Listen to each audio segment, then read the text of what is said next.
Take my সালাম। আসসালামু আলাইকুম ওয়া রাহমাতুল্লাহি ওয়া বারাকাতুহু। আজকে যে বিষয়টা নিয়ে আমরা কথা বলবো, যে টপিকটা নিয়ে কথা বলবো, সেটা হচ্ছে খুবই ইম্পর্ট্যান্ট। কারণ হচ্ছে অর্থের সাথে সময়ের মূল্য, অর্থের সাথে সময়ের মূল্য, টাইম ভ্যালু অফ মানি। মানে অর্থের সাথে সময়ের মূল্য আলটিমেটলি কিভাবে হয়, অর্থাৎ টাইম ভ্যালু অফ মানি, মানে অর্থের সাথে সময়ের মূল্যের যে পার্থক্য ঘটে সেই বিষয় নিয়ে আমি আলোচনা করব। সময়ের সাথে সাথে অর্থের কিভাবে মূল্যের পার্থক্য হয় সেই বিষয়টা আমরা আজকে দেখব। তো এখানে প্রশ্ন হচ্ছে, বর্তমানের 100 টাকা 1 বছর পরে ভবিষ্যৎ মূল্য কত হবে? সুদের পার্সেন্ট হচ্ছে 10%।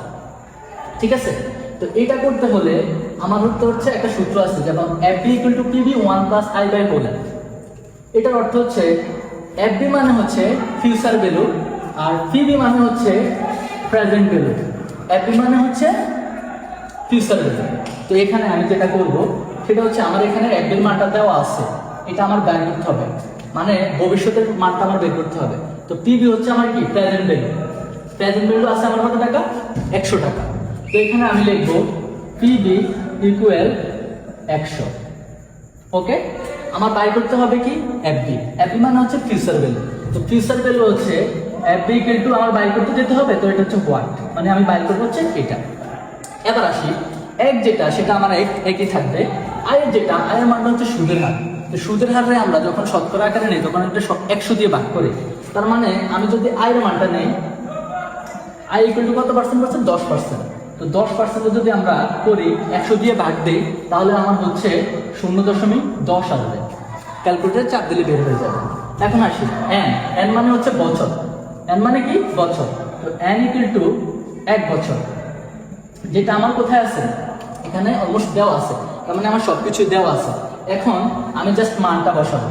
মানটা হচ্ছে, এই PB-র মান হচ্ছে 100। তো আমি লিখলাম 100, 1 লিখলাম। ওকে, আয়ের মানটা হচ্ছে 0.10%।